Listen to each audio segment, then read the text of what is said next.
दोस्तों लेकर के आ गए हैं पुनः 150 प्रश्नों का महाअभ्यास महामैराथन।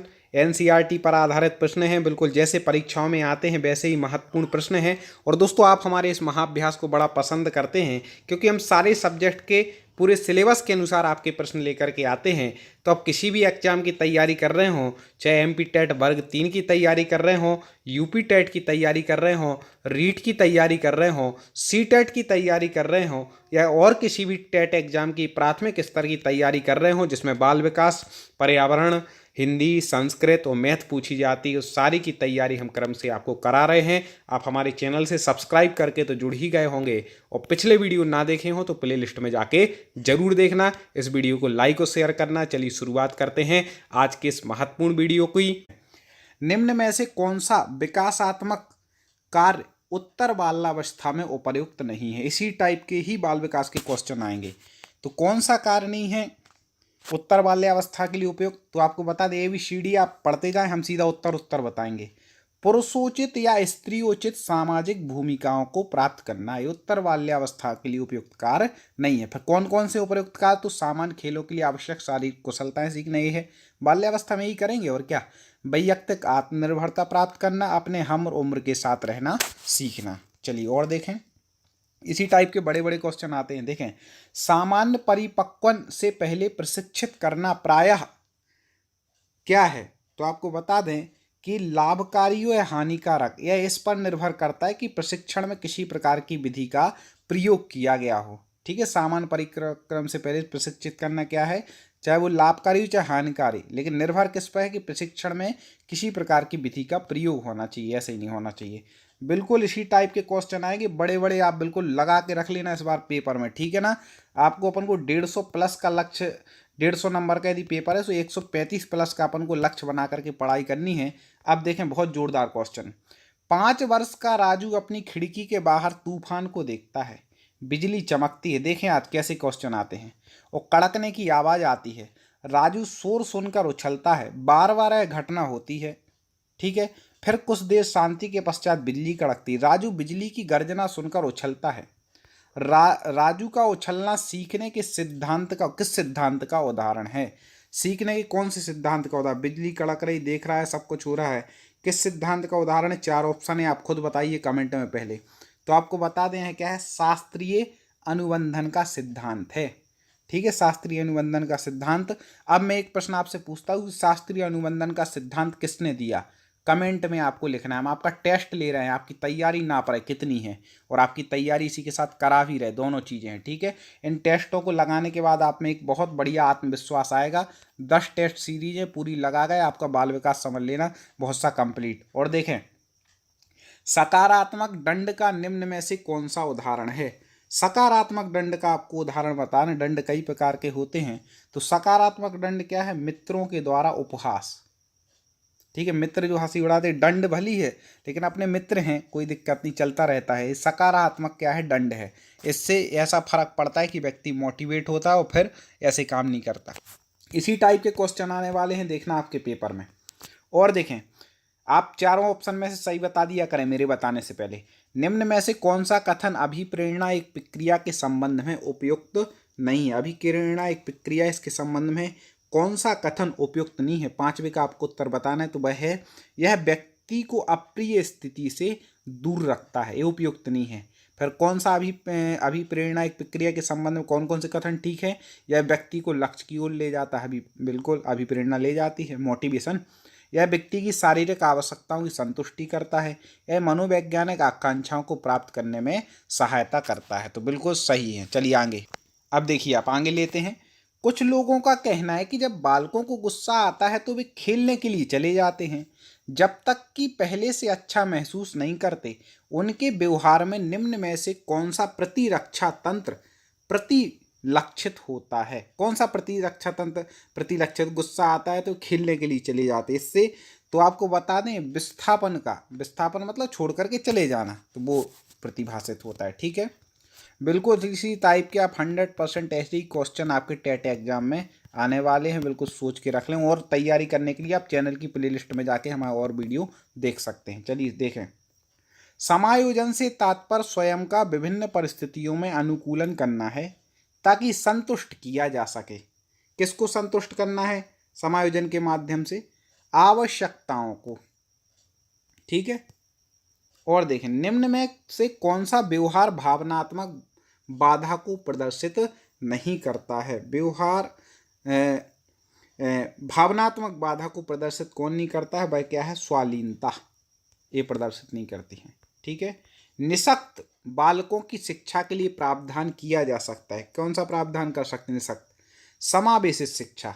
समावेशी शिक्षा मतलब सबको, चाहे कोई कमजोर हो, चाहे होशियार हो, विकलांग हो, सबको एक साथ बिठा करके शिक्षा देना, ये क्या है? समावेशी शिक्षा। ठीक है।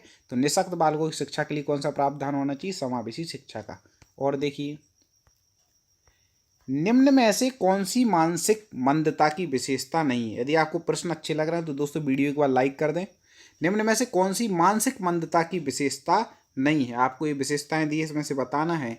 तो आपको बता दें कि अंतर्वैयक्तिक संबंधों का कमजोर होना, ये मानसिक मंदता की विशेषता नहीं है। बाकी तो हैं, क्या क्या हैं? वातावरण के साथ अनुकूल में कठिनाई होती है, ये मानसिक मंदता के कारण है। धीमी गति से सीखना एवं दैनिक जीवन की क्रियाओं को ना कर पाना, ये भी। बुद्धि लब्धि 25 से 70 के मध्य होना, सब सारी मानसिक विशेषताएं। लेकिन कौन सी नहीं? अंतर्वैयक्तिक संबंधों का कमजोर है, मानसिक से इसका कोई संबंध नहीं।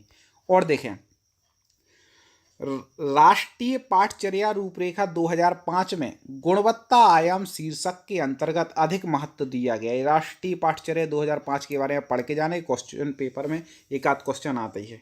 तो किसको अधिक महत्व दिया गया था इसमें आपको बतलाना है। तो आपको बता दें कि उसमें दिया गया था बालकों के लिए संरचित अनुभव एवं पाठ्यक्रम को सुधार को क्या दिया गया? इसमें अनुभव दिया गया। चलिए, ऐसे क्वेश्चन है कि ऐसे ही पेपर में आपको खैर पढ़ के खुद अनुभव हो रहा होगा, पेपर में इसी टाइप के प्रश्न आते हैं। राष्ट्रीय पाठचर्या रूपरेखा 2005 में निम्न में से किस परीक्षा संबंधी सुधारों को सुझाया गया है? कौन कौन से परीक्षा संबंधी सुधार सुझाए गए थे? तो आपको बता दें कि इसमें जो है कक्षा 10 की परीक्षा ऐच्छिक, ठीक है, कक्षा 10 तक की परीक्षा कैसी हो? ऐच्छिक हो, इस प्रकार का सुझाव इसमें दिया गया था। और देखें, दबाव को कम करने एवं परीक्षाओं में सफलता के लिए आवश्यक है।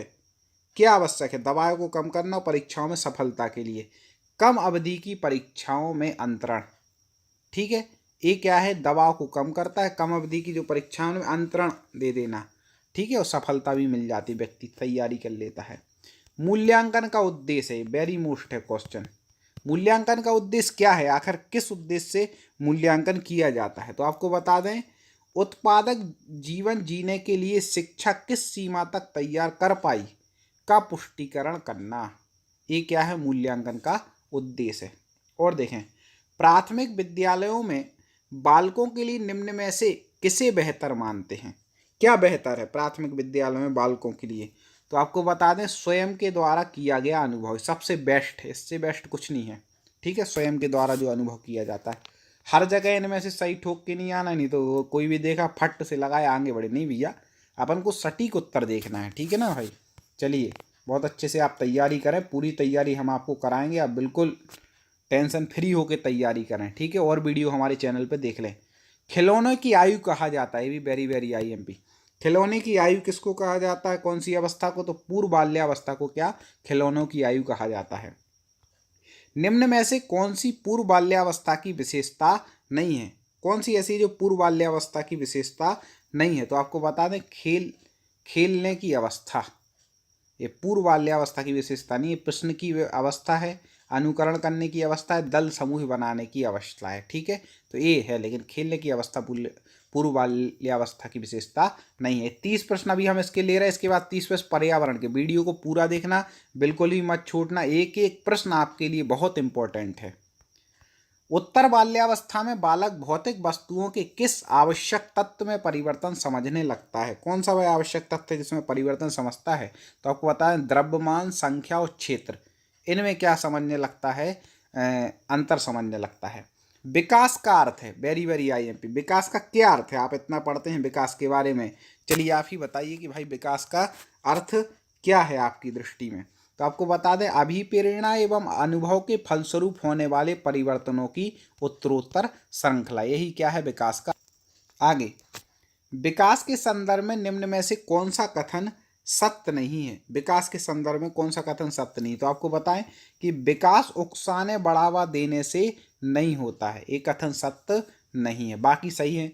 विकास की प्रत्येक अवस्था के अपने खतरे हैं, बिल्कुल हैं। विकास सांस्कृतिक परिवर्तनों से प्रभावित होता है, बिल्कुल होता है। विकास की प्रत्येक अवस्थाओं की अपनी विशेषताएं होती, बिल्कुल होती है। ठीक है, तो ये तथ्य भी याद रखने हैं। और देखें, किसी उद्दीपन के निरंतर दिए जाने से व्यवहार में होने वाली अस्थायी परिवर्तन कहलाता है। वह अस्थायी परिवर्तन क्या कहलाता है उसको आपको बताना है। तो वह है अभ्यस्तता। क्या कहलाता है? अभ्यस्तता। और देखें, विद्यार्थियों की अभिवृत्तियों में परिवर्तन के लिए निम्न में से किस विधि का प्रयोग अध्यापक को नहीं करना चाहिए? अभिवृत्तियों में परिवर्तन के लिए कौन सी विधि का प्रयोग नहीं करना चाहिए?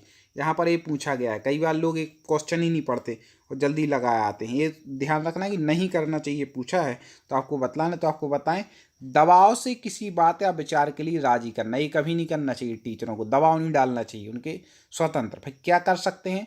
किसी विचार को दोहराना अथवा दृढ़तापूर्वक व्यवहार करना, ये सही है। किसी प्रशंसनीय व्यक्ति के द्वारा समर्थन एवं स्वीकृति, संदेश के साथ साहचर्य स्थापित, लेकिन दबाव डाल करके अपन कोई विचार नहीं थोप सकते। ठीक है। और देखें, उपलब्धि अभिप्रेरक के संबंध में निम्न में से कौन सा कथन सही है? उपलब्धि अभिप्रेरक के संबंध में कौन सा कथन सही है? तो आपको बता दें इसमें से क्या। उपलब्धि अभिप्रेरक जीवित रहने के लिए आवश्यक है, बिल्कुल ये सही कथन है। यदि व्यक्तिगत क्षमताओं की संतुष्टि महत्वपूर्ण है तो उपलब्धि अभिप्रेरक को विकास प्रेरक कहा जाता है, बिल्कुल सही है। यदि व्यक्तियों के मध्य प्रतियोगिता पर बल है तो उपलब्धि अभिप्रेरक को सामाजिक अभिप्रेरक कहा जाता है, बिल्कुल ये भी सही। तो इनमें से सही सभी हो जाएंगे, ये सभी इसका उत्तर ठीक हो जाएगा। अब देखें एक और महत्वपूर्ण प्रश्न। 6 से 10 वर्ष की अवस्था में बालक रुचि लेना प्रारंभ करते हैं। किस क्षेत्र में रुचि लेना प्रारंभ करते हैं 6 से 10 वर्ष में? तो आपको बताएं, विद्यालय जाते हैं, वहाँ क्या लेते हैं? रुचि लेना प्रारंभ कर दे। शुरू में इतनी रुचि नहीं लेते, थोड़े से जैसे बड़े हों 6 से 10 के बीच में बहुत रुचि लेते हैं। वो आजकल के स्टूडेंट देखना, स्कूल ना, पहले अपन लोग जब रहते थे तो अपन सोचते थे भैया स्कूल जाने ना मिले, लेकिन आजकल के बच्चों से बोले आज मत जाओ तो वो कहते नहीं भैया हमें जाना है, तो रुचि ले रहे हैं आजकल के बच्चे। कौन सिद्धांत व्यक्त करता है कि मानव मस्तिष्क एक बर्फ की बड़ी चट्टान के समान है जो कि अधिकांशतः छुपी रहती, उसमें चेतन के 3 स्तर हैं? ये कौन सा सिद्धांत कहता है? बहुत ही महत्वपूर्ण है, आपको बतलाना है कौन सा ABCD में से कौन सा होगा। पहले आप कमेंट में बतलाएं।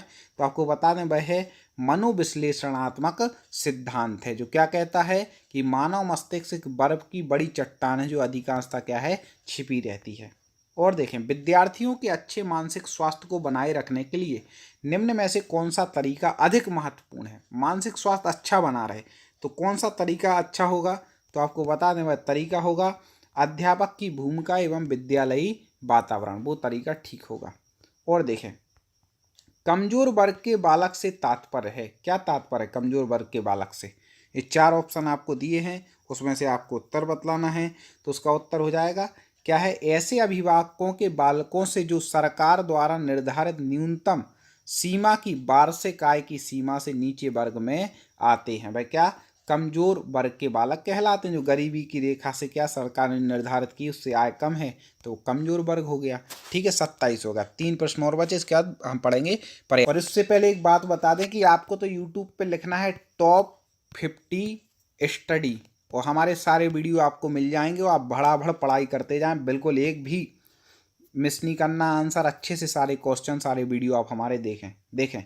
शिक्षा का अधिकार अधिनियम 2009 में निर्दिष्ट किया गया है कि कक्षा 1 से 5 तक यदि प्रवेश दिए गए विद्यार्थियों की संख्या 200 से अधिक है तो विद्यार्थी अध्यापक आवश्यक अनुपात में होगा। जो अनुपात निर्धारित किया गया है उस अनुपात में होगा। ठीक है, तो कितने अनुपात होगा भाई? 40 का, मतलब 40 स्टूडेंट पर एक शिक्षक अनिवार्य होगा। ठीक है, 200 है यदि संख्या विद्यालय में, तो याद रखिएगा, ये भी पढ़ के जाना सब। क्रियात्मक अनुसंधान के संबंध में निम्न में से कौन सा कथन नहीं है क्रियात्मक अनुसंधान के संबंध में? तो यह अध्यापकों एवं शिक्षा व्यवसाय से जुड़े लोगों के द्वारा किया जाता है, ये तो बिल्कुल सही कथन है भैया। और देखते हैं फिर, यह किसी विशिष्ट समस्या के समाधान के लिए किया जाता है, ये भी सही है। ये 2 कथन तो इसमें क्या हो गए, सही हो गए। अब आगे अपन देखते हैं तीसरा, इसमें व्यापक स्तर पर निर्णय लेने के लिए सूचना संकलन का कार्य इसमें किया जाता। नहीं, ये नहीं है सही, तो ये ही इसका उत्तर लेकिन क्या हो जाएगा, सही हो, क्योंकि वो नहीं है पूछ रहे। और कौन सा कथन इसमें सही हो सकता है, स्थानीय स्तर पर रोजमर्रा की समस्याओं के समाधान के लिए क्रियात्मक अनुसंधान किया जाता है। ठीक है, ये 30 नंबर का प्रश्न है। इसके बाद हम पढ़ेंगे 30 पर्यावरण के, पूरा देखना है वीडियो। आगे देखें, निम्नलिखित में से कौन सा कथन शिक्षण के बारे में सत्य नहीं है। ये वेरी IMP, कौन सा कथन शिक्षण के बारे में सत्य नहीं है, तो आपको बताएं शिक्षण में सुधार किया जा सकता है, ये तो सत्य है, किया जा सकता है। शिक्षण औपचारिक एवं अनौपचारिक होता है, ये भी सत्य है। शिक्षण विज्ञान के साथ साथ कला भी, बिल्कुल है। शिक्षण अनुवेशन है, ये सत्य नहीं है, ये क्या है, गलत है। ठीक है, अब हम आते हैं पर्यावरण के 30 प्रश्नों पर। चलिए, तो अब आपके लिए ले आए हैं पर्यावरण अध्ययन। अब 30 प्रश्न इसके देखेंगे, ऐसे ही पेपर में आते हैं, बिल्कुल आपके सिलेबस के अनुसार हैं पूरे क्वेश्चन, याद रखिएगा। ठीक है, और पर्यावरण के कुछ ऐसे हैं जो अलग से पर्यावरण में पूछ लेते, सारे ये प्रश्न बहुत छटे हुए प्रश्न हैं, इसलिए पूरा पढ़ें। चलिए, तो अब पर्यावरण की आप शुरुआत कर दें। अब आप पे हम देखते हैं कितना बनता है, आपको स्वयं उत्तर देना है। ठीक है, चलिए, तो 61 नंबर प्रश्न से हम शुरुआत करते हैं। पहला है, ठगी अथवा अनुचित व्यापारिक व्यवहार होने पर हमें शिकायत करनी चाहिए। कहाँ पर शिकायत करेंगे, तो आपको बता दें, उपभोक्ता संरक्षण मंच को अपन को क्या करनी चाहिए, शिकायत करनी चाहिए। राष्ट्रपति द्वारा राज्यसभा में कितने सदस्य मनोनीत किए जाते हैं। इस टाइप के पर्यावरण में कुछ जनरल नॉलेज से वो आपकी जनरल नॉलेज देखने के लिए क्वेश्चन पूछ लेते हैं। तो आपको बता दें, राष्ट्रपति 12 सदस्यों को नियुक्त करता है। CTET में इसी टाइप के पर्यावरण में पूछे जाते हैं, हर टेट एग्जाम में पूछे जाते हैं, इसलिए आप अच्छे से पढ़ें। जिला उद्योग केंद्र किस योजना के तहत शहरी एवं ग्रामीण युवकों को रोजगार मुहैया कराता है, तो बताइए किसके तहत कराता है, तो आपको बता दें कि वह प्रधानमंत्री रोजगार योजना के तहत मुहैया कराता है। कमेंट में आप भी उत्तर बताते जाएं। संसार में अधिकतम ट्यूबवेल किस देश में है, चलिए बताइए, कौन बताएगा सबसे पहले कमेंट में उत्तर। तो किस देश में सबसे ज़्यादा ट्यूबवेल, भारत देश ही में है भैया, यहीं खेती वगैरह सारे काम होते हैं। गणगौर का त्यौहार मनाया जाता है, कब मनाया जाता है गणगौर का त्यौहार, वो आपको तिथि बतानी है। तो आपको बता दें, चैत्र शुक्ल तीज को। ठीक है, डेंगू रोग का वाहक है, क्या है डेंगू रोग भैया, किससे होता है, कई आप देख रहे होंगे इतने रोग फैल रहे हैं, तो डेंगू किससे होता है, तो आपको बता दें, एडीज मच्छर है डेंगू रोग, किससे, एडीज मच्छर के कारण।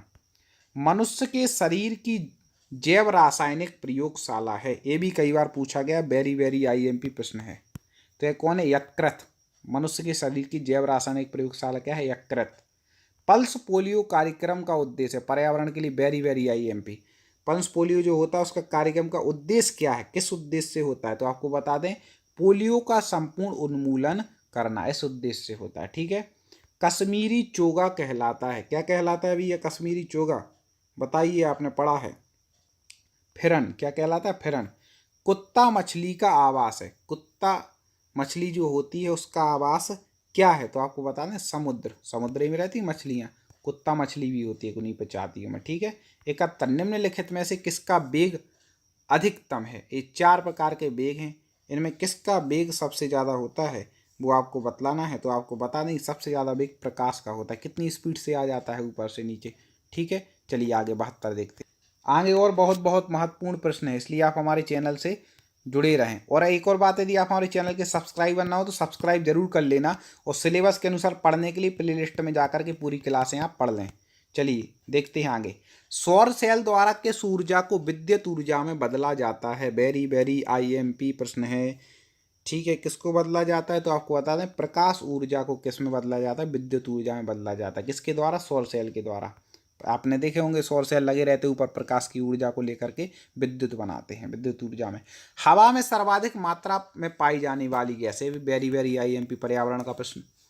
कौन सी गैस है भैया जो हवा में सबसे ज़्यादा पाई जाती है, 73 नंबर का आपको सही उत्तर बताना है। तो वह कौन सी, नाइट्रोजन, 78% पाई जाती है आपके वायुमंडल में। ठीक है, ऊर्जा का नवीकरणीय स्रोत है, ऊर्जा का नवीकरणीय स्रोत कौन सा है भैया, आप बताइए। तो आपको बता दें, पौधे, पौधे से तो आ रही है जो आ रही है ऊर्जा। ठीक है, ओजोन परत मिलती है, कहाँ मिलती है भैया, ओजोन परत, हाँ जी बताइए, ABCD। तो आपको बता दें, स्ट्रेटोस्फियर में ओजोन परत क्या होती है, मिलती है। एकल परिवार से तात्पर्य है। एकल परिवार से तात्पर्य क्या है? वर्तमान में आप इसका बहुत नाम सुनते होंगे। तो परिवार जिसमें माता पिता एवं उनके बच्चे, ये क्या कहलाता है? एकल परिवार। ठीक है। तंबाकू की आदत किससे होती है? तंबाकू की आजकल लोगों को आदत लग जाती है, किससे होती है? तो आपको बता दें, कोकीन से। किससे होती है? सॉरी ये गड़बड़ हो रहा है, निकोटीन से होती है। ठीक है, निकोटीन। तंबाकू की जो आदत है किससे होती है? निकोटीन। आप जो चाय पीते हैं ना, चाय पत्ती, तो आपको बता दें उसमें भी ये सब कुछ रहता है, जिस कारण से कई लोगों को चाय की भी आदत हो जाती है, ना पिए तो सिर दर्द करता है। तो निकोटीन है, तंबाकू में निकोटीन रहता है, तो उसकी आदत हो जाती है। ठीक है। और देखें, भारत में लड़के व लड़कियों की विवाह योग्य न्यूनतम आयु क्या है? तो आपको ये तो सबको पता होगा भैया, जिनका हो चुका होगा उन्हें पता होगा, जिनको करना है उन्हें भी पता होना चाहिए कि न्यूनतम आयु आपकी क्या है, उससे पहले भी नहीं करना है। ठीक है। तो देखें, आपको भारत में बता दें कि न्यूनतम आयु कितनी है? 21 वर्ष लड़कों की, 18 वर्ष लड़कियों की। चलिए और देखें, राजस्थान के लोगों का मुख्य व्यवसाय है, कौन सा है भैया? राजस्थान के लोगों का, यदि कोई राजस्थानी भाई पढ़ रहे हैं तो बताइए कौन सा आपका व्यवसाय? कृषि है। ठीक है। और देखें, राजस्थान में निम्न में किस स्थान पर शक्कर बनाने का कारखाना है? कौन से स्थान पर है? कई बार पूछा जा चुका है। शक्कर बनाने का कारखाना उदयपुर में है। ठीक है। राजस्थान में झीलों की नगरी उदयपुर है, बिल्कुल सही, सब लोग ये बता सकते हैं आसानी से।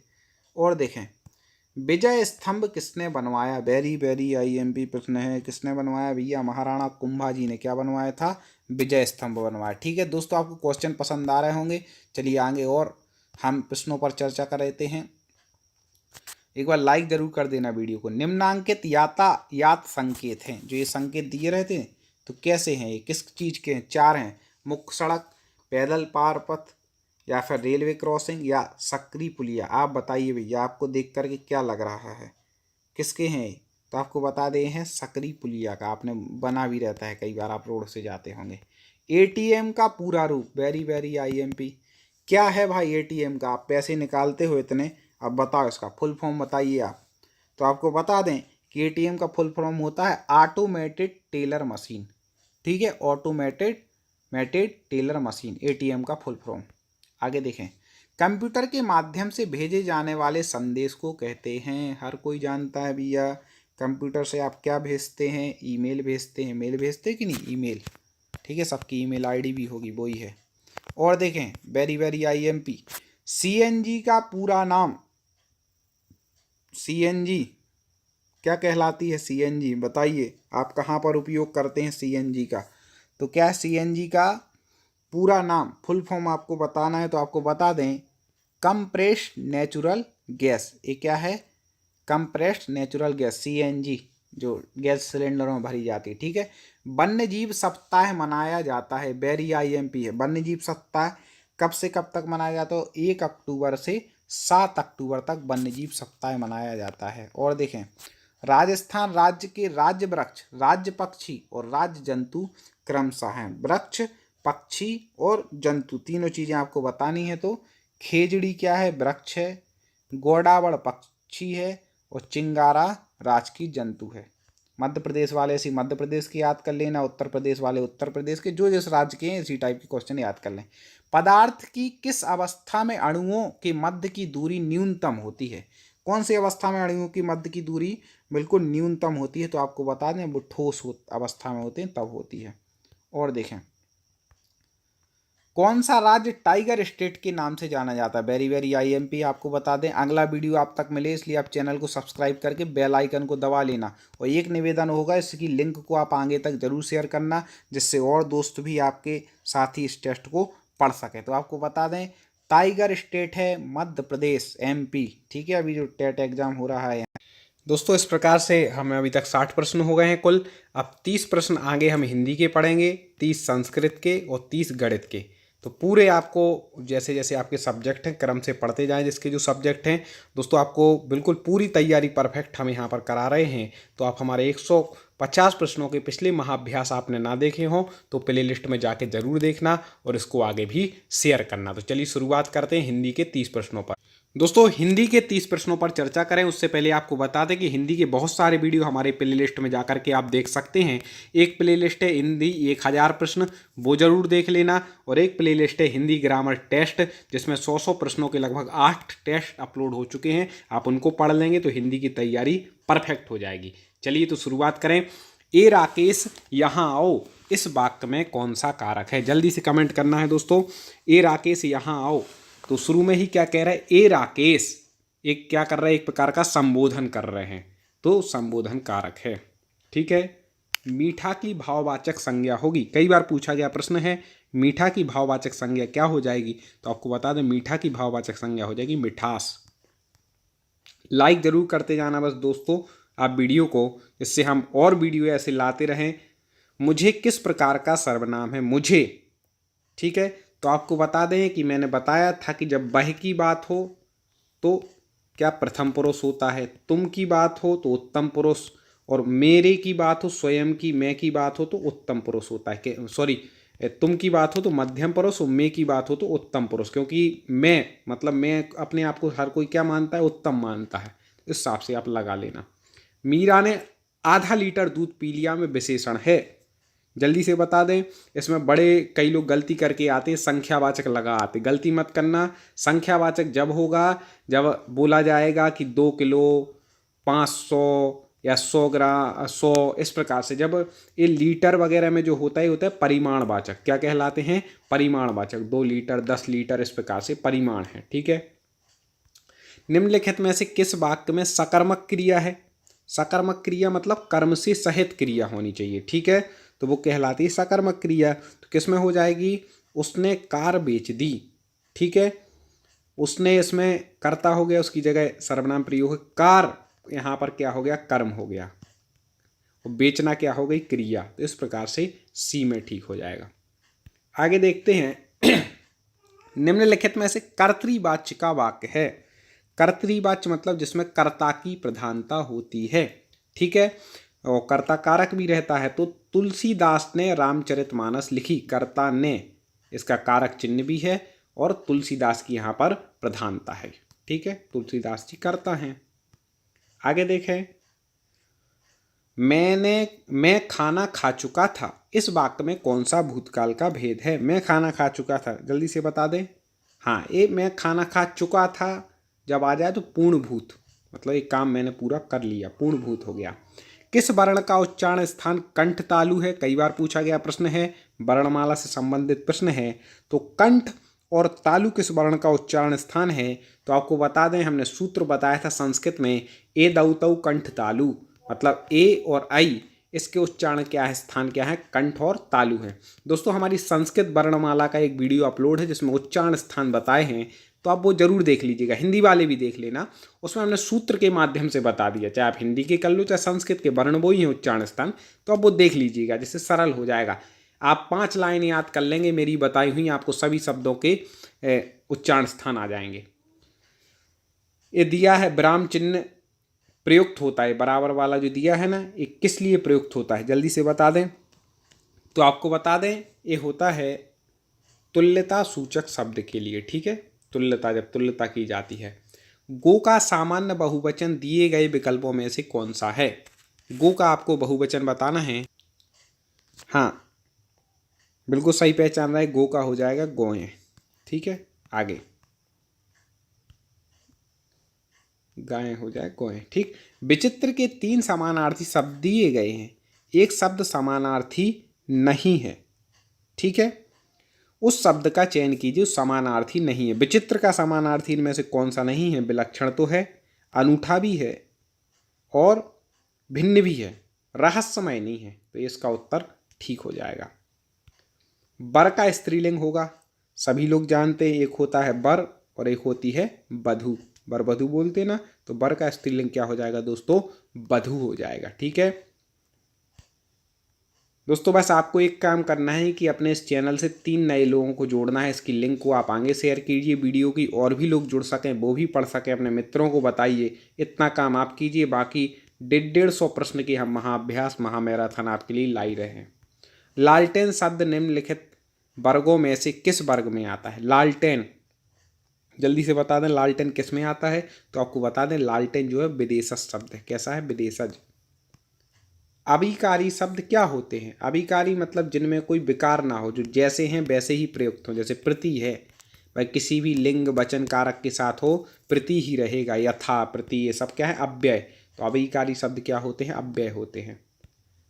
बेमेल को छांटिए। कई प्रकार के ऐसे प्रश्न आते हैं कई बार, तो इनमें से बेमेल क्या है? तो आपको बता दें सेवा सदन, निर्मला और गोदान। ठीक है। चंद्रकांता इसमें क्या हो जाएगा? बेमेल हो जाएगा। ये बाकी सब क्या है? उपन्यास है। ऐसा चंद्रकांता शायद नाटक है। पंच शब्द का अनेकार्थी शब्द नहीं है। पंच का अनेकार्थी नहीं है, तो पंच का जो है पांच तो है। ग्राम सरपंच भी है। निर्णय करने वाले को ही पंच कहते। पंचानन नहीं है। पंचानन मतलब पांच हैं आनंद जिसके, पांच मुख वाले को कहते पंचानन। तो रिक्त स्थान की पूर्ति कीजिए। करत करत अभ्यास के जड़मति होत, क्या बोलते हैं? सुजान।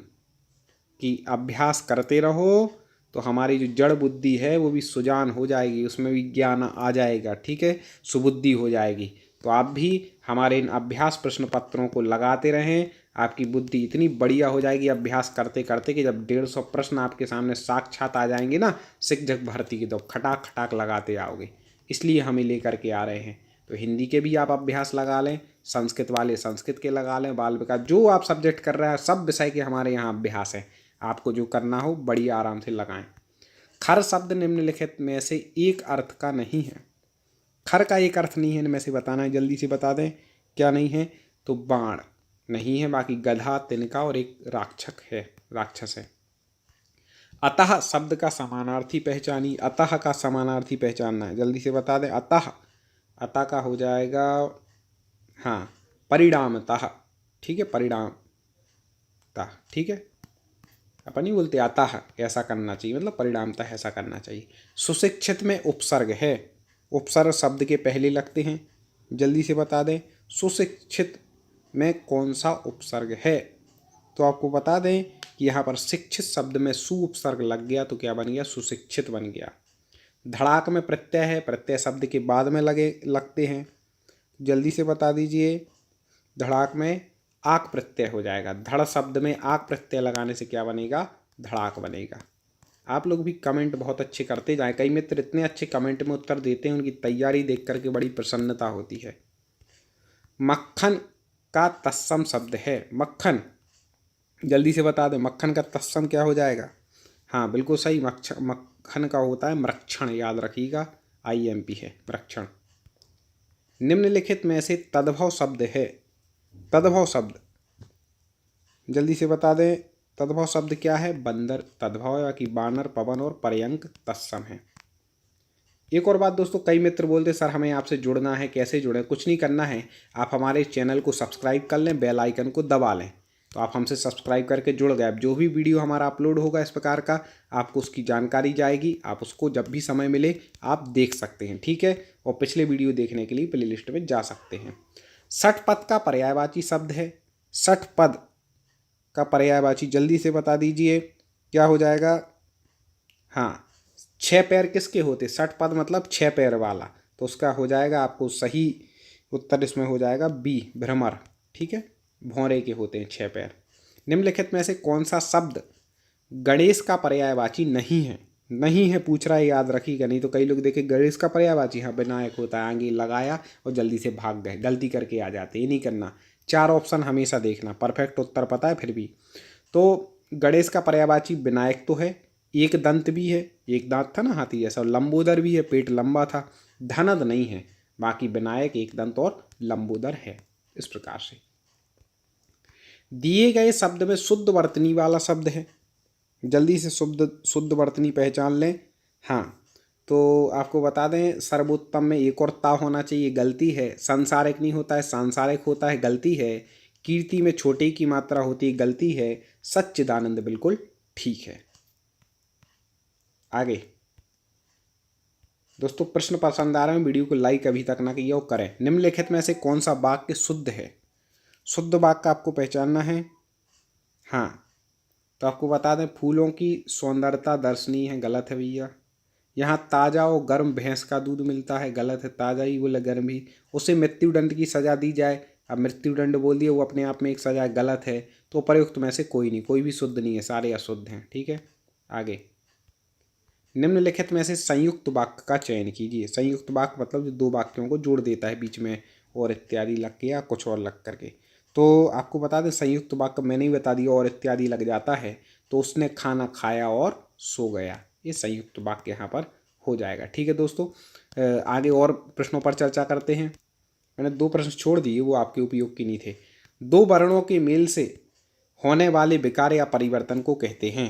वेरी वेरी IMP है। दो वर्णों के मेल से होने वाले विकार या परिवर्तन को क्या कहते हैं, तो आपको बता दें, उसको कहते हैं संधि। ठीक है, 2-3 प्रश्न और ले ले रहे, 1-2 एक्स्ट्रा भी हो जाए, कोई दिक्कत नहीं, कम नहीं पढ़ने चाहिए। सत्याग्रह का सही संधि विकसित है।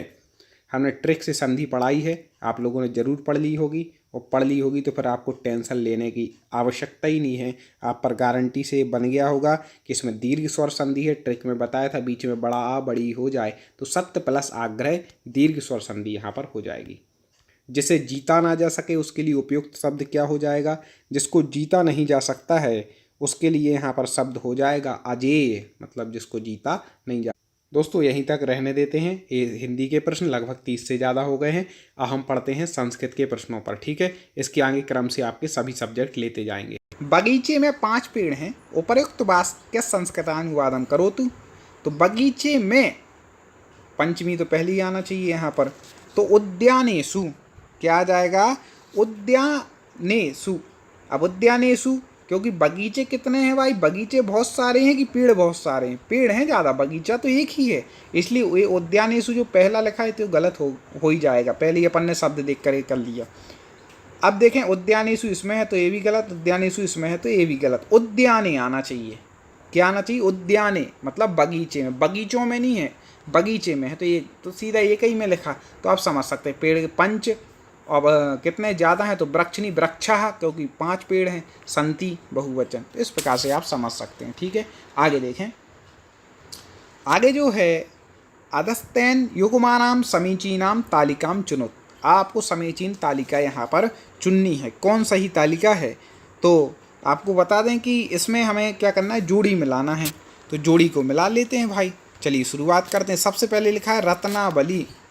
तो रत्नावली जो क्या बोलते हैं ग्रंथ है भाई, किसकी रचना है? तो हर्षवर्धना, मतलब हर्षवर्धन की। ठीक है, पहले का हो जाएगा सेकंड। दूसरा है बैणी संहारम। बैणी संहार किसकी है? तो ये, हाँ, भट्ट नारायण जी की। ठीक है। तीसरा है वाल चरितम। ये तो भाई पता ही होना चाहिए कि बाल चरित्र जो है किसकी रचना है, तो भास की। फिर है बुद्ध चरितम, फेमस है अश्वघोष जी की। तो इस प्रकार से इसका पहले ही उत्तर ठीक हो जाएगा। ठीक है, इस प्रकार से आप इसको याद रख लीजिए जोड़ी को। आगे बढ़ते हैं ऐसे ही प्रश्न लेकर। दोस्तों समझ में तो आ रहा है ना? हाँ, हिंदी अर्थ बस समझते जाए क्वेश्चन का। मृक्षकटिकस्य ग्रंथे अंगिरसा अस्ति, मतलब कटिगम जो ग्रंथ है उसका अंगिरस कौन सा, उसका प्रमुख रस कौन सा है? मृक्षकटिगम। ठीक है, चलिए बताएं। तो मृक्षकटिगम का जो अंगी प्रमुख रस है वह श्रृंगार। कौन सा रस है? श्रृंगार। ठीक है, आगे देखें। अश्वघोषा कस्य धर्मस्य प्रचारार्थम काव्यानि अलिखत, मतलब अश्वघोष ने किस धर्म के प्रचार के लिए काव्य को लिखा? अलिखत मतलब लिखा, भूतकाल में। बताइए, अश्वघोष जी ने कौन से ग्रंथों के प्रचार के लिए? तो बौद्ध धर्मस्य, मतलब बौद्ध धर्म के ग्रंथों का प्रचार। आगे देखें। महावीर चरित्र नाटके कस्य वर्णम मिलती, मतलब महावीर चरित्र नाटक में किसका वर्णन मिलता है?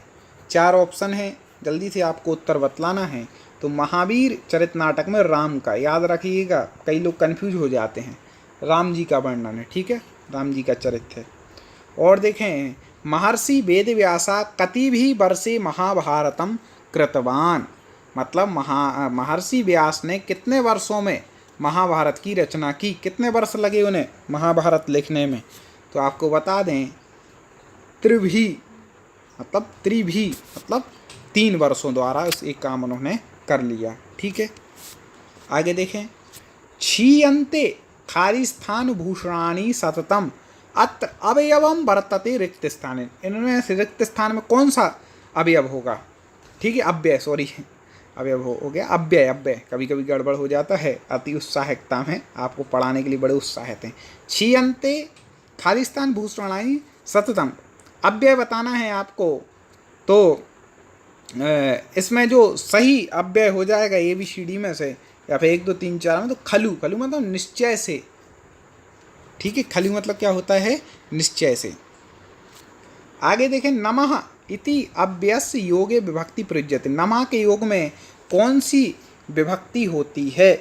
अब यहाँ पर थोड़ा ये कंफ्यूज वाला प्रश्न है। तो नमः के योग में चतुर्थी होती है वैसे मुख्यतः, कभी कभी द्वितीया भी होती है, लेकिन चतुर्थी, जैसे रामाय नमः, महावीराय नमः, तो राय चतुर्थी होती है ना, तो इस प्रकार से आपको चतुर्थी लिखनी है नमः के योग में। ठीक है, नमः स्वस्ति स्वाहा बसठ योगे चतुर्थी, मतलब नमः स्वस्ति स्वाहा बसठ के योग में क्या होती है, चतुर्थी विभक्ति ही होती है। तो आप याद रखिएगा नमः के योग में। आगे देखें, चिरम अव्ययस्य अर्थोस्ति, चिरम अव्यय का अर्थ है चिरम, चिरम कालम, आप लोगों ने कई बार सुना होगा, तो इसका क्या होगा, दीर्घ कालम। ठीक है, अब देखें प्रत्यय सर्ग वगैरह, क्री धातु में तुमुन प्रत्यय योगे शब्द निर्मित, कौन सा शब्द उत्पन्न होगा क्री धातु में तुमुन प्रत्यय लगाने से, कई बार पूछा गया है, हमने देखा है। तो आपको बता दें, इससे जो बनेगा क्रीतुम, क्रेतुम, क्या बनेगा, क्रेतुम, इससे शब्द बन जाएगा। अब देखें, हंत्री इत्यस्य प्रत्ययम निर्देशतु, हंती में कौन सा प्रत्यय निर्देशित किया गया, कौन सा प्रत्यय लगा है हंती में, तो आपको बता दें हंती में गीप प्रत्यय स्त्रीलिंग है हंत्री में। ठीक है, आगे देखें, स्पीड से बढ़ते हैं। मेरा एक और निवेदन, आप इसको लिंक को आगे शेयर कीजिए और भी दोस्त संस्कृत पढ़ सकें। हमसे भी ज़्यादा लोग जुड़ेंगे तो हमें भी अच्छा लगेगा और उत्साह के साथ आप तक वीडियो लाएंगे। तो आप वीडियो की लिंक को आगे शेयर जरूर करें। बाला पदे प्रकृति प्रत्यय स्था, मतलब बाला पद में प्रकृति और प्रत्यय है। प्रकृति प्रत्यय मतलब क्या, मूल शब्द क्या है और प्रत्यय कौन सा है, इसका अर्थ एक होता है। तो बाला शब्द देखिए, तो इसमें आपको बता दें, बाल जो शब्द है उसमें टाप प्रत्यय लगाने से क्या है, बाला बना है। अभी वो फिल्म नहीं आई थी बाला वाला, वो कुछ ऐसा था, तो वही बाला है ये। ठीक है, बाला शब्द उस प्रकार से जान लें। आगे देखें, अनियर प्रत्ययस्य उदाहरणम अस्ति, अनियर प्रत्यय का उदाहरण है, 4 उदाहरण दिए, इसमें से किसमें अनियर प्रत्यय लगा है, तब्य तब्य निहरा सूत्र से लगता है ना, तो कौन से उसमें अनियर प्रत्यय लगा है, तो कुर्वाणः, इस शब्द में क्या अनियर प्रत्यय का प्रयोग हुआ है। ठीक है, क्रीधन अनियर, कुर्वाणा बन जाएगा इससे। चलो आगे देखें, एक शेष द्वंद्व समास उदाहरणम वर्तते, मतलब एक शेष द्वंद्व समास का उदाहरण है। मैं चाहता हूं कि समास में कभी गलती नहीं करूंगी, बहुत सरल भाषा में हमने आपको समास समझा है अपने वीडियो में। ठीक है, समास का वीडियो मैं कोशिश करूंगा आपको इसी वीडियो की लिंक के बाद दे दें, नहीं तो आप टॉप 50 स्टडी सर्च करें, आपको क्रम से वीडियो मिलेंगे, या प्ले लिस्ट में जाएंगे तो संस्कृत भाषा की जो प्ले लिस्ट है उसमें समास का वीडियो जरूर देखना, संधि का, जिससे आपके दोनों डाउट बिल्कुल सरल भाषा में समझाए हैं। तो एक देश द्वंद्व समास का उदाहरण इसमें से कौन सा हो जाएगा, तो इसमें से हो जाएगा हंसऊ। ठीक है, ये एक क्या हो जाएगा, एक से द्वंद्व समास। बाणहता पदस्य विग्रह अस्ति, अब बाणहता इस पद का विग्रह, ये समास दिया है, इसका विग्रह क्या हो जाएगा, तो ये भी अच्छे से हमने बताया, बाणेन हता, मतलब बाण के द्वारा हता, घायल। ठीक है, मारा गया। दीर्घा केसा यस्सह सह इत्यस्य समस्त पदम अस्ति, मतलब दीर्घ केस हैं जिसके, वह कौन है। ठीक है, तो दीर्घ केसी, अब देखो आपको केसा नहीं लिखना है, ये स्त्रीलिंग कैसे पहचाने, क्योंकि सा नहीं दिया, बड़ा सा दिया है, जहाँ बड़ा सा दिया है समझ लो स्त्रीलिंग है। यस नहीं दिया, क्या दिया, यस्या दिया है, तो स्त्रीलिंग में आपको खोजना था। तो दीर्घ केस है जिसको उसको क्या बोलेंगे, दीर्घ हम केसी, दीर्घ केसी। आगे देख दोस्तों, वीडियो थोड़ा बड़ी लेकिन उपयोगी आपके लिए, याद रखिए समय देना पड़ेगा यदि सीखना है तो। चलिए और देखें, 47वां नंबर का प्रश्न जो है वह है कि विश्वामित्र पदे समास अस्ति, मतलब विश्वामित्र पद में समास है, कौन सा समास है, तत्पुरुष समास है। ठीक है, आगे देखें, विशेषण विशेष समासस्य प्रसिद्धम नाम किम, सबको पता है विशेषण विशेष भाव समास प्रसिद्ध नाम किम, मतलब किस में प्रसिद्ध है, कहाँ पर होता है विशेषण विशेष भाव, कर्मधारय समास में हम पढ़ा चुके हैं। ठीक है, चलिए आगे देखें, अधस्तन युग्मानाम सुमेलिनम कुरुत। चलिए सही जोड़ी बनाइए। तो इसकी जो सही जोड़ी बनेगी, पहला लिखा है अति हिमम, तो हिमस अत्यः इसका संधि विच्छेद बनता है। तो इसमें जो अति शब्द पहला क्या अव्यय लिखा है, तो अव्ययी भाव समास इसमें हो जाएगा। अब देखें मातृ समः मतलब माता के समान, तो इसमें माता के मतलब यहाँ पर संबंध तत्पुरुष षष्ठी तत्पुरुष हो जाएगा। ठीक है। कुराजः, ठीक है, कुराजः, तो कुराजा मतलब कुत्सित राजा यस्य सह कर्मधारय समास, बुरा है जो राजा। पितरऊ माता चे पिता चे द्वंद्व समास हो जाएगा पितरऊ। ठीक है, माता चे पिता चे पितरऊ। तो इस प्रकार से इसका सही जोड़ी बन जाएगा और इसके हिसाब से हाँ इसके हिसाब से उत्तर ठीक हो जाएगा। चलिए आगे बढ़ते हैं। ऐसे आप याद भी करते जाएं दोस्तों, 1 से 2 बार वीडियो देख लें, कोई दिक्कत नहीं। आप अपनी एक प्ले लिस्ट बना लें, हमारे वीडियो को आप उसमें सेव कर लें, पेपर से पहले देख लीजिएगा। आगे देखें, प्रत्यक्षम पदस्य समास विग्रह स्यात्। प्रत्यक्ष पद में समास विग्रह होगा। ठीक है, सरल इसकी हमने ट्रिक भी आपको बताई थी अव्ययी भाव समास की, कि कैसे उसको हमें पहचानना है। तो प्रतिगतः अक्षम, ठीक है, इति प्रत्यक्षम, प्रतिगतः अक्षम। आगे देखें, अब आगे हम सभी लोग बढ़ते हैं। तो मृगेंद्र इत्यस्य संधि विग्रह अस्ति। हमने बताया था कभी एक मात्रा चढ़ी हो तो आप वो गुण संधि लगाना, उसके हिसाब से आप वो कर लें, क्या बोलते हैं, संधि विच्छेद कर लें। तो मृगः धन इंद्र जहाँ पर लिखा हो वहाँ पर आप देख सकते हैं कि कहाँ पर लिखा है, वही उत्तर आपका ठीक हो जाएगा। ठीक है, तो 51 प्रश्न का मृगः धन इंद्र, मृग धन इंद्रा, तो मृगेंद्र ए, मृग धन इंद्रा मृगेंद्र, ये उत्तर ठीक हो जाएगा। आगे देखें, पावकः इत्यस्य संधि सूत्र। हमने दे बताया था कि एक भी जब मात्रा नहीं लगी हो 3 अक्षरों, तो अधिकतर कौन सी संधि होती है, वह संधि होती है अयादि स्वर संधि। तो अब ये किस सूत्र से हुई है, उसका विधायक सूत्र, तो एचो यावा याभा। ठीक है, एचो यावा यावा सूत्र से क्या अयादि संधि हुई है। ठीक है, पोधन अक्तो, पौधन अक्तो, पावक बन गया।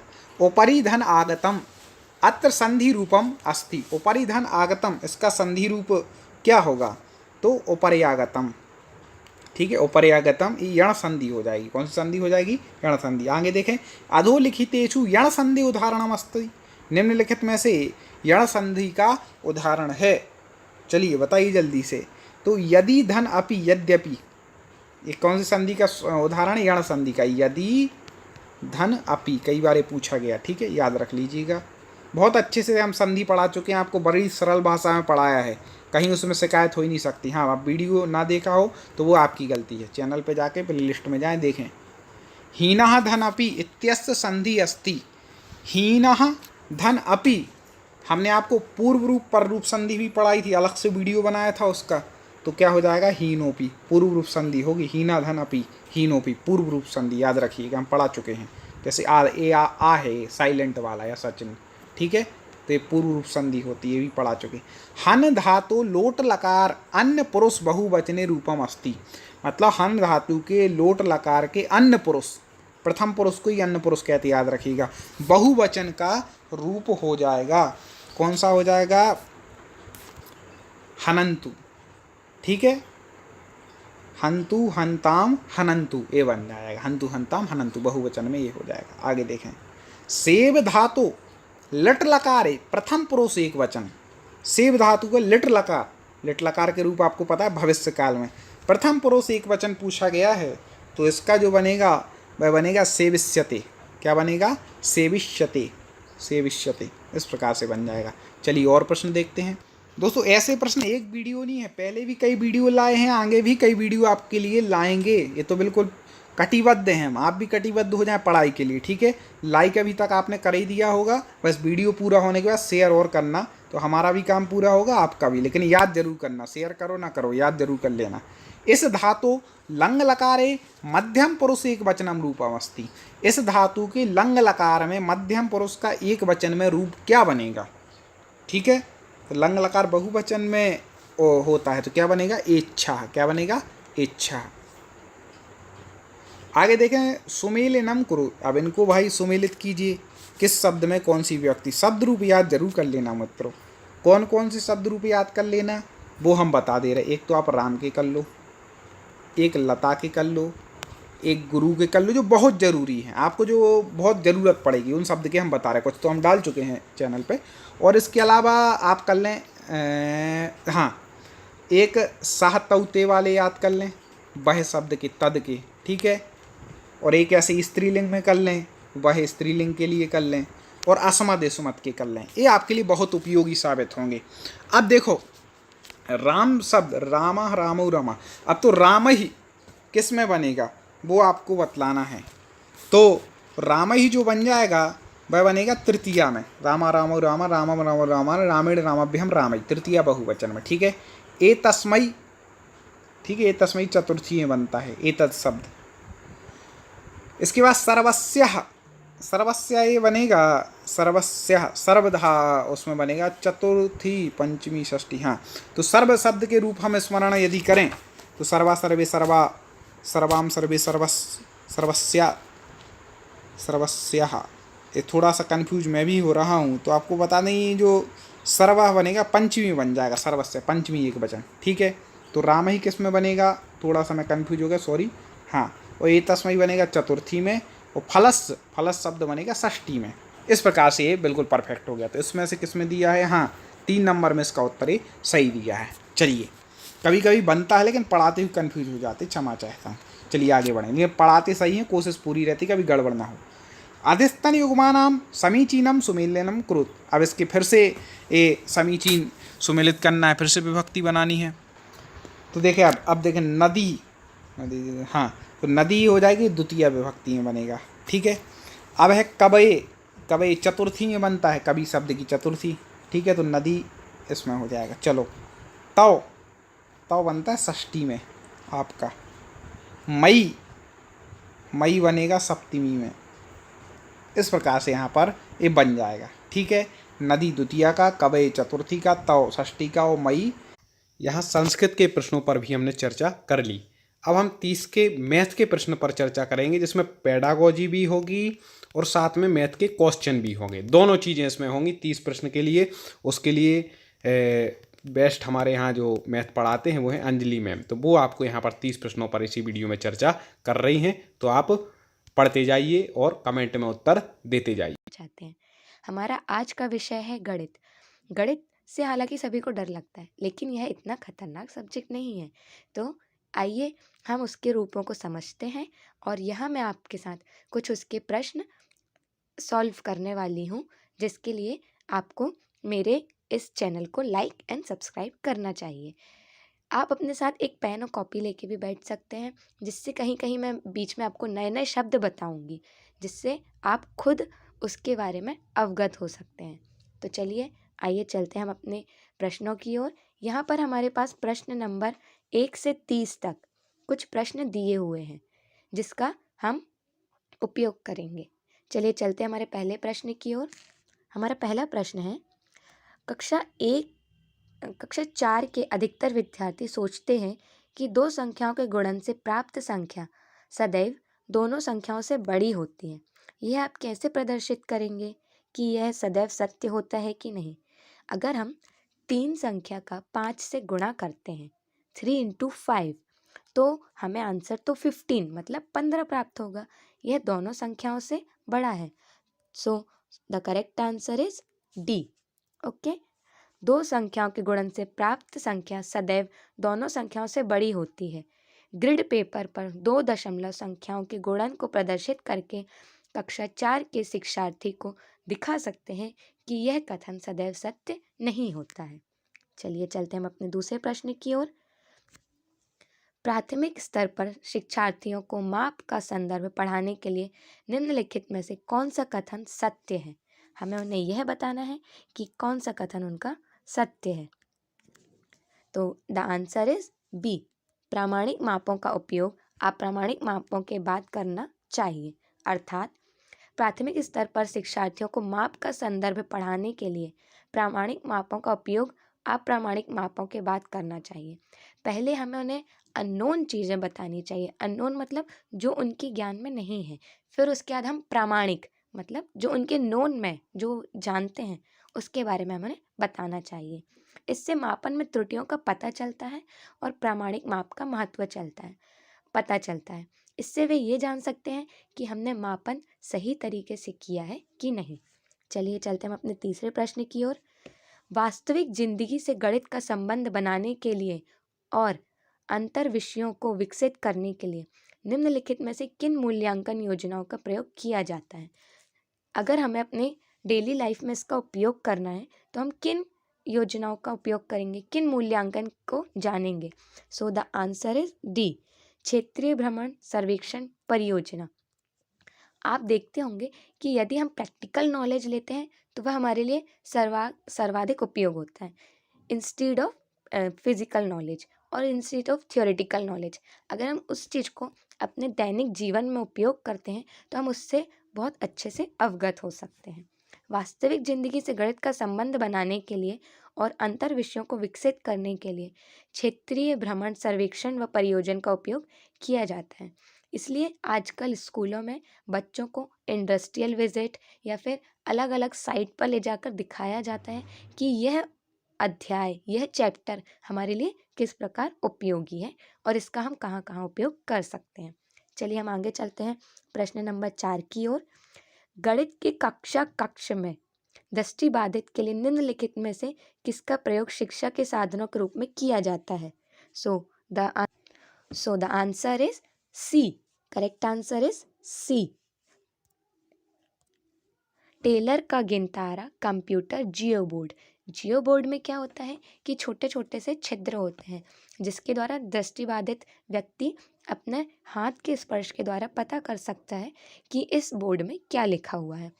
टेलर का गिनतारा, कंप्यूटर, जियो बोर्ड जैसे उपकरणों का प्रयोग गणित के कक्ष में दृष्टिबाधितों के लिए शिक्षा के साधनों के रूप में उपयोग किया जाता है। चलिए चलते हम अपने प्रश्न नंबर 5 की ओर। संख्याओं के संदर्भ में प्राथमिक कक्षा के बच्चे अर्थात वे बच्चे जिनकी आयु वर्ग 8 से 9 वर्ष है निम्नलिखित में से किस समुच्चय में प्रवीण है, मतलब कि उन्हें क्या चीज़ अच्छे से समझ में आ सकती है। So the answer is D, पंक्तिबद्धता, वर्गीकरण एंड प्रतिवर्त्यता। अर्थात संख्याओं के संदर्भ में प्राथमिक कक्षा में 8 से 9 वर्ष की आयु के बच्चे पंक्तिबद्धता, वर्गीकरण, प्रतिवर्त्यता में प्रवीण हो जाते हैं। उन्हें यह समझ में आ जाता है कि हमें किन वस्तुओं को अलग अलग करके रखना है, उन्हें वस्तुओं का वर्गीकरण और उन्हें कैसे जमा के एक के बाद एक रखना है, वह यह चीज़ जान जाते हैं। चलिए चलते हैं हम अपने प्रश्न नंबर 6 की ओर। कक्षा 1 के एक शिक्षक ने एक विद्यार्थी को सभी वस्तुओं की गणना करने के लिए कहा जिसमें पेन, रबर और शार्पनर का संग्रह था। विद्यार्थी ने सभी वस्तुओं को एक रेखा में रखा और गणना शुरू की। उसने 10 वस्तुओं के साथ कहा कि 2 पेन, 5 रबड़ और 3 शार्पनर हैं। आपके विचार से विद्यार्थी को गणना के किस सिद्धांत अथवा किन सिद्धांतों पर कठिनाई का सामना करना पड़ा होगा। तो सही आंसर है ए, अंतर्मूर्तन और असंगत क्रम सिद्धांत। इसमें उस विद्यार्थी को, क्योंकि सभी वस्तुएं एक साथ रखी थी तो उसे असंगत, वो एक सी संगति वाले नहीं दिखे, इसलिए उसे विभाजित करना पड़ा अलग अलग भागों में, इसलिए उसे उसमें कठिनाई गई होगी क्योंकि वह कक्षा 1 का विद्यार्थी है। आंसर इज विद्यार्थी को गणना के अंतर्मूर्तन और असंगत क्रम सिद्धांत पर कठिनाई का सामना करना पड़ रहा है। चलिए चलते हम अपने अगले प्रश्न नंबर 7 की ओर। कक्षा 2 की एक शिक्षिका ने अपने विद्यार्थी को 4 इकाई और 3 दहाई लिखने को कहा। 4 को इकाई के स्थान पर लिखना है और 3 को दहाई के स्थान पर। कुछ विद्यार्थियों ने 34 के स्थान पर 43 लिखा। एक शिक्षिका के रूप में आप विद्यार्थियों को संकल्पना को कैसे समझाएंगी। So the correct answer is C. Correct answer is C. विद्यार्थियों को गिनतारा पर प्रदर्शित करने के लिए कहेंगी और फिर लिखने के लिए कहेंगी। इससे विद्यार्थी गिनतारा पे समझते हैं कि हमें इकाई के स्थान पर कौन सा शब्द रखना है और दहाई के स्थान पर कौन सा शब्द रखना है। विद्यार्थी की इस त्रुटि को समझाने के लिए सर्वप्रथम विद्यार्थी को गिनतारा पर प्रदर्शित करने के लिए कहेंगी और फिर लिखने के लिए कहेंगी। चलिए हम चलते हैं अपने अगले 8वें प्रश्न की ओर। गणित में प्रतिचित्रण के लिए निम्नलिखित कथनों में से कौन सा कथन सत्य नहीं है? So the correct answer is C, प्रतिचित्रण गणित पाठ्यक्रम का भाग नहीं है। यहाँ पर ऐसा ज़रूरी नहीं है कि हम छात्रों को चित्र देख के प्रस्तुत करें, क्योंकि गणित में प्रतिचित्रण गणित पाठ्यक्रम का भाग है। प्रतिचित्रण में तथ्य और अधिक स्पष्ट हो जाते हैं। यदि हम बच्चों को दिखाएंगे तो उन्हें और अच्छे से समझ में आएगा। चलिए चलते हम अपने अगले प्रश्न की ओर। प्रश्न नंबर 9, आकृतियों के निम्नलिखित पहलुओं में से किसका प्राथमिक स्तर से कोई संबंध नहीं है? So the answer is B, कोण। कोण की आकृतियों का प्राथमिक स्तर में कोई संबंध नहीं है, क्योंकि लोअर क्लासेस मतलब प्राइमरी प्राथमिक क्लासों में कक्षाओं में कोण को नहीं पढ़ाया जाता है। चलिए चलते हम अपने अगले प्रश्न की ओर। प्रश्न नंबर 10, गणितीय खेल और पहेलियां मदद करते हैं। गणित हमें किस प्रकार मदद करता है? So the answer is B, कैसे? गणित के प्रति सकारात्मक अभिवृत्ति को विकसित करने में, मतलब गणित हमारे लिए पॉजिटिव सेंस देता है। गणित और प्रतिदिन के विचारों में संबंध स्थापित करने में, मतलब गणित को हम अपने डेली लाइफ, डेली रूटीन, प्रतिदिन की दिनचर्या से संबंधित कर सकते हैं। गणित को आनंददायक बनाने में, यदि हम गणित को अपने मनोरंजन का विषय बनाते हैं और हम सम सॉल्व मतलब सवाल को हल करते हैं, तो हमें उससे डर नहीं लगेगा। समस्या समाधान के कौशल को प्रोत्साहित करने में, यदि हम अलग अलग समस्याओं का समाधान करते हैं तो हम उसे अपने दैनिक जीवन में अपना सकते हैं। चलिए चलते हैं हम अपने अगले प्रश्न नंबर 11 की ओर। एक दिए हुए आयत और समांतर चतुर्भुज का क्षेत्रफल समान है। आयत मतलब रेक्टेंगल एंड समांतर चतुर्भुज मतलब वर्ग, स्क्वायर का क्षेत्रफल मतलब एरिया समान है, परंतु कक्षा 4 के अनेक शिक्षार्थियों ने उत्तर दिया है कि समांतर चतुर्भुज का क्षेत्रफल अधिक है। शिक्षक शिक्षार्थियों को यह समझाने में किस प्रकार सहायता कर सकता है कि दोनों का क्षेत्रफल समान है? So the answer is D, आलेख ग्राफ पेपर के प्रयोग से। यदि हम उन्हें ग्राफ पेपर के प्रयोग से उन्हें सामने स्पष्ट करके दिखाते हैं तो वे यह जान सकते हैं कि इसका क्षेत्रफल समान है या नहीं। दिए हुए आयत और समांतर चतुर्भुजों का क्षेत्रफल समान है। इसे कक्षा 4 के विद्यार्थियों को समझने के लिए उचित माध्य आलेख ग्राफ पेपर का प्रयोग है, जिस पर प्रदर्शित करके हम दिखा सकते हैं कि दोनों का क्षेत्रफल समान है अथवा नहीं। चलिए चलते हम अपने प्रश्न नंबर 12 की ओर। राष्ट्रीय पाठ्य चर्चा की रूपरेखा NCF 2005 के अनुसार प्राथमिक स्तर पर गणित शिक्षण का उद्देश्य निम्नलिखित में से कौन सा नहीं है? मतलब गणित पढ़ाने का मेन उद्देश्य क्या नहीं है? So the correct answer is a, गणित में उच्चतर और अमूर्त पढ़ाई की तैयारी कराना। यह नहीं है कि हम अपने विद्यार्थियों को पढ़ाने में सक्षम नहीं है, परंतु गणित का मेन उद्देश्य, जो मेन उसका मूल्य कहलाता है, वो क्या है? गणित में उच्चतर और अमूर्त पढ़ाई की तैयारी कराना। राष्ट्रीय परिचर्चा का रूपरेख NCF 2005 के अनुसार प्राथमिक स्तर पर गणित शिक्षण का उद्देश्य नहीं है। चलिए अब हम चलते हैं अपने प्रश्न नंबर 13 की तरफ, जिसमें पूछा गया है 29,503 में 5 के स्थानीय मान तथा 32,071 में 7 के अंकित मान में अंतर बताना है। अब स्थानीय मान मतलब होता है वह वस्तु, वह नंबर जिस स्थान पर रखा गया है। 5 किस स्थान पर रखा गया है? 100 की प्लेस पे। आपने इंग्लिश में पढ़ा होगा यूनिट, टेंस, 100, जिसे हिंदी में बोलते हैं इकाई, दहाई, सैकड़ा। इसलिए यहाँ पर 5 को 100 से गुणित किया गया है स्थानीय मान प्राप्त करने के लिए, तथा 32,071 में 7 के अंकित मान मतलब उसकी रियल वैल्यू, जिसका मान है 7, इसलिए 500 में से 7 को घटाया गया है, माइनस किया गया है, जिसका उत्तर आया है 493, 493। चलिए चलते हम अपने अगले प्रश्न की ओर। प्रश्न नंबर 14, यदि 30,028 बराबर 28 इकाई धन 28,000 धन खालिस्तान दहाई तब रिक्त स्थान पर है। हमें उन्हें रिक्त स्थान की संख्या बतानी है, जिसमें कहा गया है कि माना की संख्या x है। यहाँ पर आप देख सकते हैं जो वस्तु हमें नहीं पता होती है हम उसे x मानते हैं, तब प्रश्नानुसार 28 इकाई, 28,000 और 28 दहाई यहाँ पर कहा गया है। चलिए चलते हैं हम आगे, जिसमें इकाई के लिए हम 1 से गुणा करते हैं, 1000 के लिए 1000 से और दहाई के लिए 10 से। अब हम देख रहे हैं कि हमने इधर पर x इंटू 10 किया है तो हमारा आ गया 10x, और यदि 10x को हम यहाँ पर रखते हैं, इसके बाद हम 28 का 1 से गुणा करते हैं तो 28 एकम 28 और 28 गुणित 1000 का करते हैं तो 28,000। इन दोनों को हमारा जोड़ने पे अगर हम इसका पक्षांतर मतलब हम LHS एंड RHS, ये सब आपने पढ़ा ही होगा, left hand side and right hand side. यदि हम इसको देखते हैं, हम इसका पक्षांतर करेंगे तो यह यहाँ प्लस में होने के बाद दूसरे साइड में जाएगी तो ये माइनस में हो जाएगी, मतलब घटाने पे। तो इसको हम यहाँ घटाते हैं तो हमारा आंसर आता है 2000। और यहाँ पर जो 10x है ये क्या है, मल्टीप्लिकेशन मतलब गुणा के रूप में है। अगर 10 अपनी साइड चेंज करता है यहाँ तो ये किसके रूप में आ जाएगा, भाग के रूप में।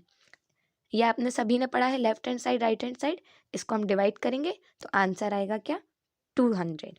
ओके ना, अब हम चलते हैं अपने अगले प्रश्न नंबर 15 की ओर, जिसमें पूछा गया है जब 80,808 को 108 से भाग देने पर प्राप्त शेषफल को 90,909 को 109 से भाग देने पर प्राप्त शेषफल से भाग दिया जाए तब शेषफल होगा। यहाँ पर इन शेषफल मतलब होता है जो नीचे रिमाइंडर बच रहा है। ओके, इन दोनों को भाग देने पर जो रिमाइंडर बचे उन दोनों का परस्पर आपस में भाग दिया जाए तो भागफल क्या आएगा। यहाँ पर हम 1008 को 80,808 को 1008 से भाग देते हैं और 90,909 को 109 से भाग देते हैं, जिसमें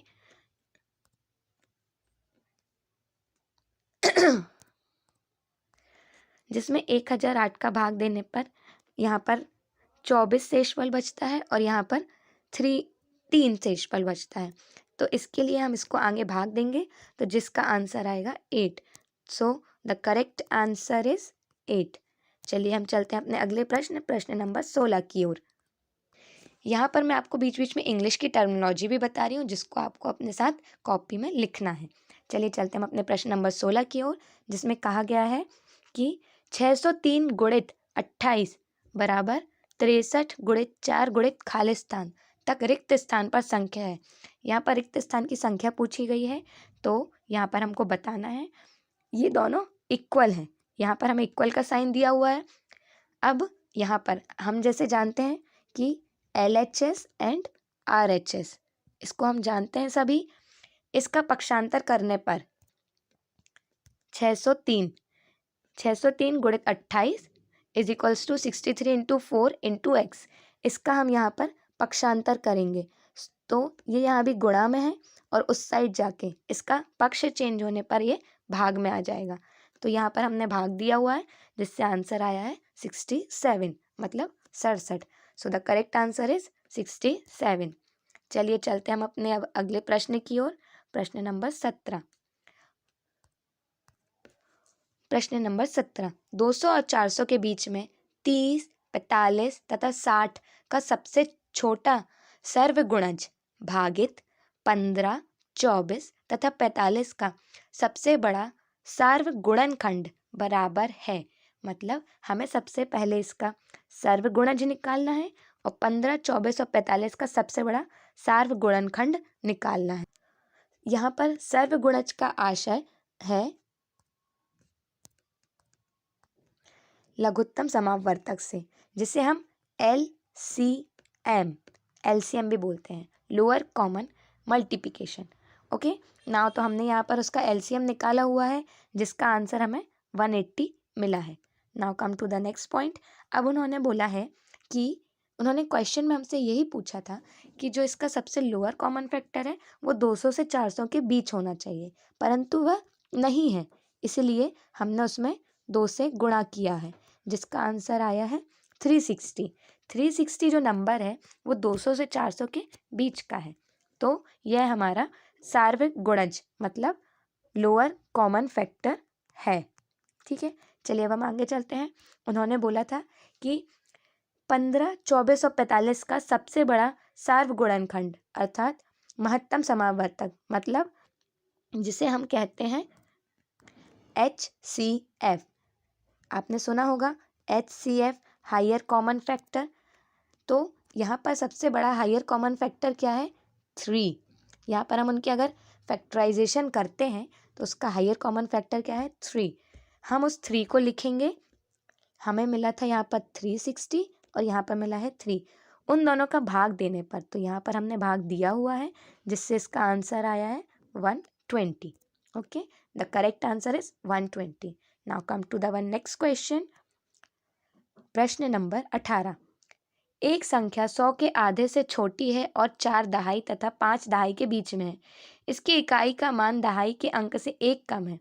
यदि संख्या में अंकों का योग 7 है तो अंकों का गुणनफल क्या है? उन्होंने कहा है कि हमें संख्या ज्ञात करनी है। हमें संख्या नहीं पता तो इसके लिए हम सबसे पहले उसे x मानते हैं प्रश्न के अनुसार। और उनका यह कहना है कि वह संख्या 4 दहाई तथा 5 दहाई के बीच में है। 4 दहाई मतलब 40 और 5 दहाई मतलब 50, इन दोनों के बीच में है। मतलब कि वह 40 से तो बड़ी है परंतु 50 से छोटी है। तो हम देखते हैं कि माना कि वह संख्या p है। हमने p ज्ञात की वह संख्या। फिर अगर उसका इकाई का मान p है और दहाई का मान p+1 है, तो हम इसको कैसे लिखेंगे?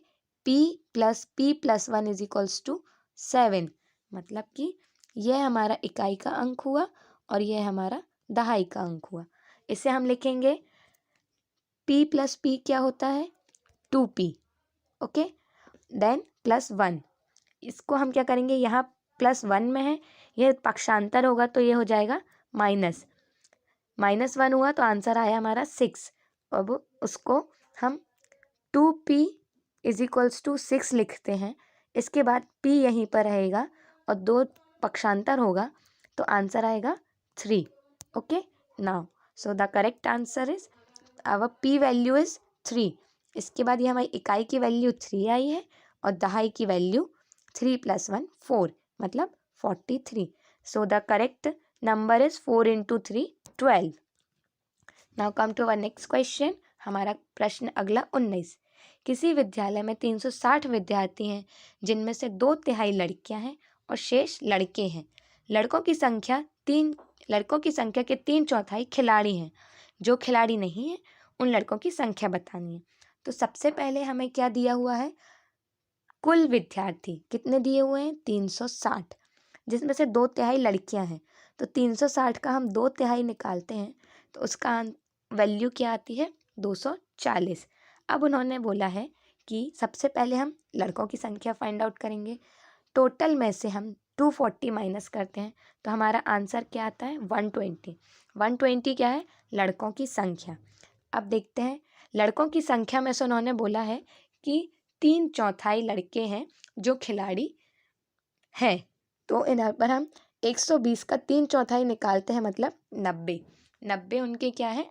खिलाड़ी हैं। तो अब लड़कों की संख्या हमें वो बतानी है जो खिलाड़ी नहीं है।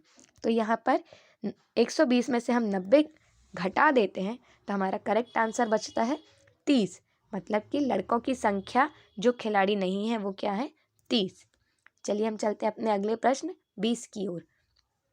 हरीश ने एक स्कूटर 49,553 में खरीदा। उसे 8,076 का नकद भुगतान किया तथा शेष रकम को 37 बराबर किस्तों में देने पर राजी हुआ। किस्त हम किसको बोलते हैं? इंस्टॉलमेंट। ओके, प्रत्येक किस्त की राशि है। यहाँ पर हमें प्रत्येक किस्त की राशि का पता करना है। तो सबसे पहले यहाँ पर हमें टोटल उसकी वैल्यू दी है 49,553, जिसमें से उसने 8,076 रुपये जमा कर दिए। तो उसके बाद उसकी कीमत बची 41,477 रुपये।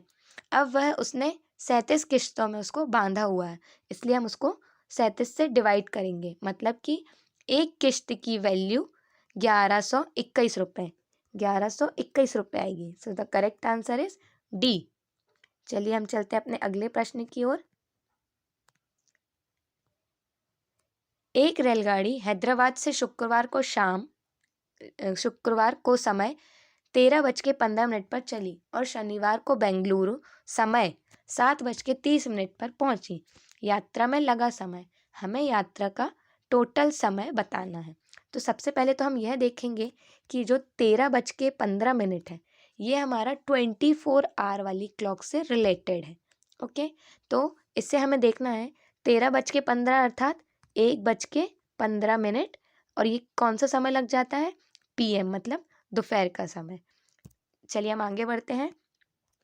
यहाँ पर दिया हुआ है कि वह 1:15 पर चली, मतलब कि 24 आवर्स में से हम जब वह चली वहाँ का समय घटाते हैं तो हमको वह समय पता चल जाएगा कि उसने उस दिन शुक्रवार के दिन में कितना समय लिया।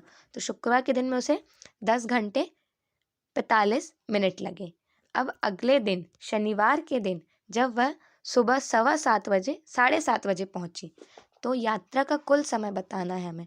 तो यहाँ पर शुक्रवार का समय हमने लिखा 10 घंटे 45 मिनट और शनिवार का समय लिखा 7:30। तो हम दोनों को जोड़ते हैं तो हमारा आता है 17 घंटे 75 मिनट। अब हम जानते हैं कि एक आवर में 16 मिनट होते हैं।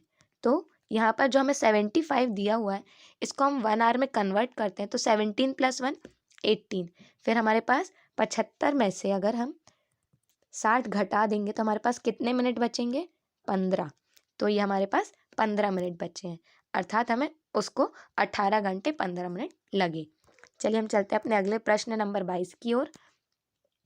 15 दिनों में मिनटों की संख्या बराबर है, निम्न में से किसके सेकंडों की संख्या के बराबर। अर्थात यहाँ पर हमें बताना है 15 दिन है हमारे पास, उसके बाद प्रत्येक दिन में 24 घंटे होते हैं और प्रत्येक घंटे में 60 मिनट होते हैं। ये हम समझे इसका विवरण। अब ये जो 15 है, 15 को हमने विभक्त किया है उसका फैक्टराइजेशन निकाल के। 15 का फैक्टराइजेशन होता है 3 और 5। 24 का फैक्टराइजेशन हमने निकाला है 2 2 3 2। फैक्टराइजेशन आप समझते हैं ना, जिसे हम बोलते हैं अगर हम ऐसे 15 का फैक्टराइजेशन निकालते हैं तो यहाँ पर हम निकालेंगे क्या, यहाँ पर हम 15 का आपके लिए फैक्टराइजेशन निकाल रहे हैं। 15 3 5 6 15 और 5 एकम 5, इसे बोलते हैं फैक्टराइजेशन।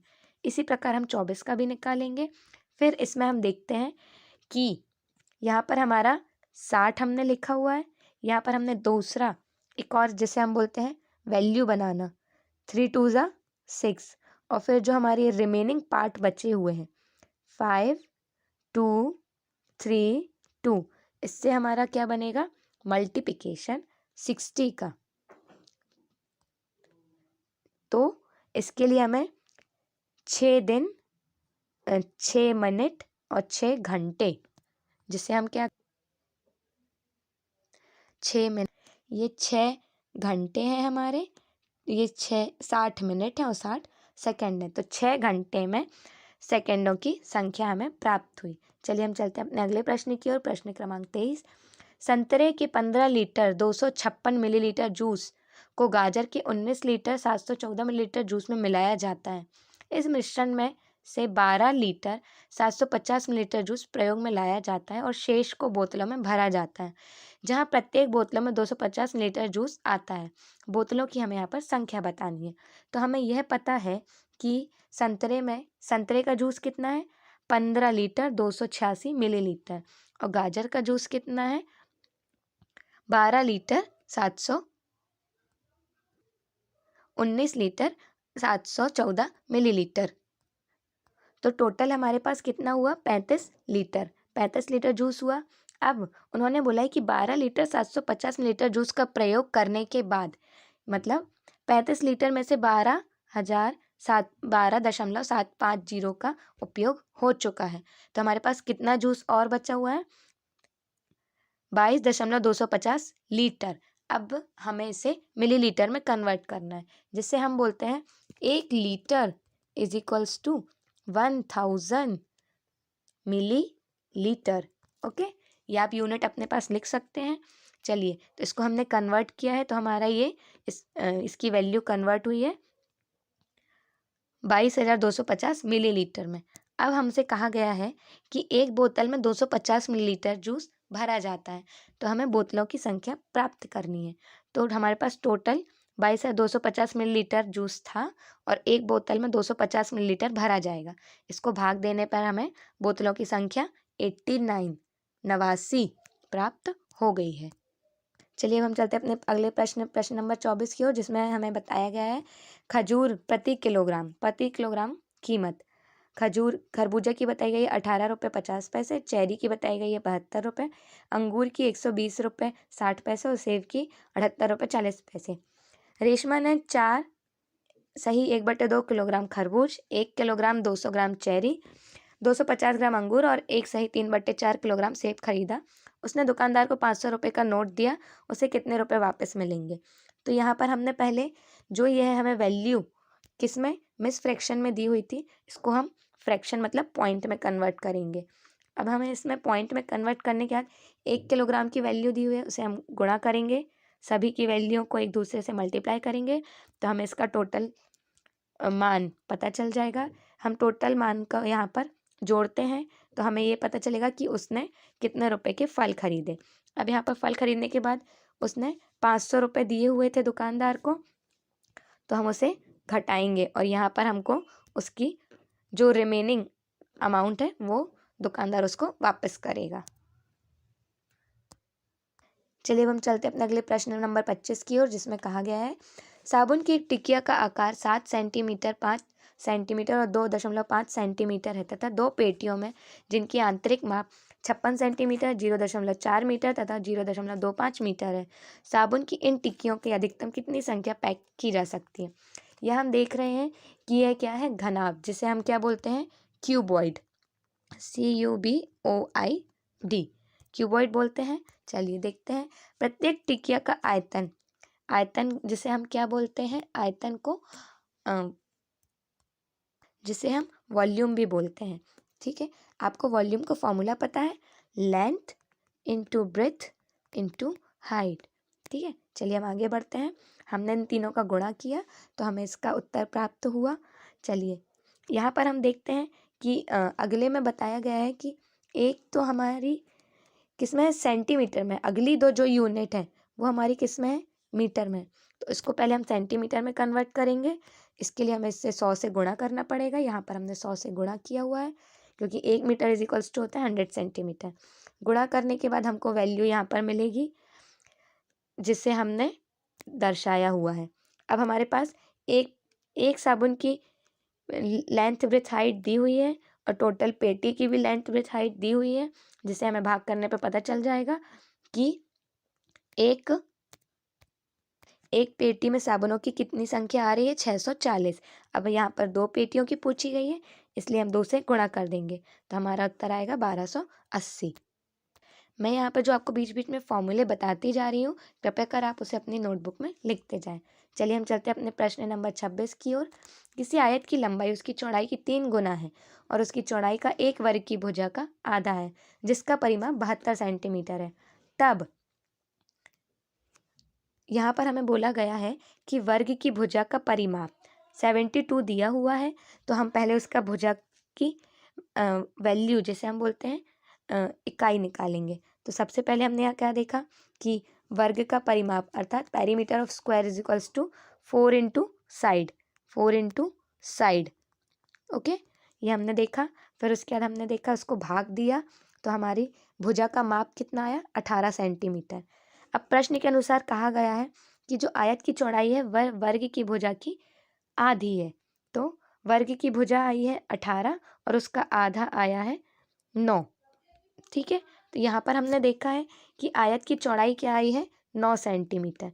अब हम आगे देखते हैं कि उसकी लंबाई के लिए कहा गया था कि वह उसकी 3 गुना है, तो हम उसकी चौड़ाई से लंबाई को 3 गुना करते हैं तो उसका आंसर आता है 27।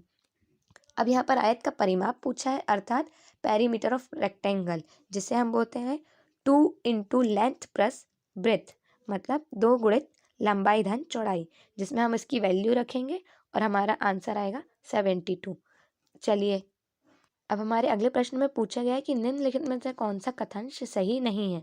तो हम देखते हैं, इसमें कहा गया है 2005 ग्राम इज 2.005 ग्राम। तो हमें यह सही है। यह इसलिए सही है क्योंकि 1 किलोग्राम इज इक्वल्स टू क्या होता है, 1000 ग्राम। ओके, तो हमने यहाँ पर मल्टीप्लाई किया हुआ है। अब यहाँ पर बोला गया है घन का आयतन लंबाई गुणित चौड़ाई गुणित ऊंचाई, ये हमें फॉर्मूला दिया हुआ है, यह भी सही है। और इसमें कहा गया है घन का आयतन मतलब जो हमारी साइड है उसका हम क्या लिखते हैं, क्यूब, ये हम लिखते हैं हमेशा। तो हमने ये लिखा हुआ है और ये हमारा उसका सही आंसर आया। अब 10 का शतांश मतलब 100वां भाग, ये हम 100 से भाग दे रहे हैं तो ये भी सही है। परंतु हमारे फोर्थ ऑप्शन में 5 लीटर 55 मिलीलीटर बोला है, क्योंकि ये तो गलत है, क्योंकि 1 लीटर इज इक्वल्स टू क्या होता है, 1000 मिलीलीटर होता है कि नहीं। तो इन्होंने जब भाग दिया तो इसका आंसर यहाँ पर 0.055 आया, जो कि हमारा यहाँ पर ये दिया हुआ है, इसलिए लास्ट आंसर गलत है। चलिए हम चलते हैं अपने प्रश्न नंबर 28 की ओर। 2 अंकी संख्याओं को दूसरी 1 अंकी तथा 2 अंकीय संख्याओं से गुणा करने की प्रक्रिया को समझने के लिए निम्नलिखित में से कौन सी पूर्व जानकारी होना आवश्यक है। So the answer is C, गुणन, योग तथा वितरण के रूप में। मतलब किसी संख्या का गुणा करने के लिए हमें उसकी योग और गुणन की विधि को जानना आवश्यक है। चलिए प्रश्न नंबर 29 की ओर चलते हैं। गणित से भयभीत होने से इनमें से असफल होने के लिए निम्नलिखित में से किसी एक कारण नहीं माना जा सकता है। So the answer is D, लैंगिक भेदता। हम इसमें किसी भी स्त्री पुरुष के द्वारा भेद नहीं कर सकते हैं। चलिए चलते हैं अपने प्रश्न नंबर 30 की ओर। 2 दशमलव संख्याओं के योग की संकल्पना को पढ़ने के लिए निम्नलिखित में से शिक्षण अधिगम का कौन सा साधन सर्वाधिक उपयुक्त रहता है। So the answer is graph paper. यदि हम ग्राफ पेपर पर प्रॉपर अच्छे से छिद्रों को पढ़ते हैं तो हमें उसके द्वारा पता चल जाता है। 2 दशमलव संख्याओं के योग की संकल्पना को पढ़ने के लिए ग्राफ पेपर सर्वाधिक उपयुक्त शिक्षण अधिगम का साधन माना गया है। इस प्रकार हमने अपने 30 प्रश्नों को यहाँ पर सम्मिलित किया था। आगे हम आपको सिलेबस के अकॉर्डिंग ये जानकारी और देने वाले हैं। इसके लिए आप हमारे चैनल को लाइक कीजिए एंड सब्सक्राइब कीजिए। Thank you. जय हिंद।